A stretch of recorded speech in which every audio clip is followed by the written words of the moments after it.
What's good, guys? Today we'll be learning how to plot stack plots in Matplotlib. Before you follow me, you have to have Matplotlib and NumPy installed in your system. After that, you can import Matplotlib.pyplot as plt and NumPy as mp. Then I decided to use the style of plt.style.use mpl 15. Then after that, I made my data.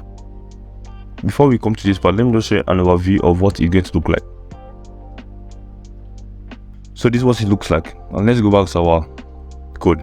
So we first of all made an x range of 0 to 12, a step of 2. That means we're having 5 values. Then our AY, we have our AY of 5 values, a BY of 5 values, and CY of 5 values. If you come down, you see that we have 3 layers. So first of all, we have our AY, our BY, and then our CY. Then we're stacking them vertically, or not putting them on this y-axis, which is mp.vstack. Vstack in NumPy is basically vertical stacking of arrays.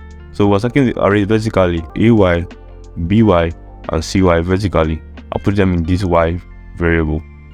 Then over to our plots, we have plt.subplot, which gives us 2 values of ax and figure, and we're plotting on ax. So to plot a stack plot, you do ax of stack plots of x and y. And remember, our y is vertical stack of arrays, so that gives us something like this. And then last but not the least, we set our x limit, y limit, x ticks, and y ticks.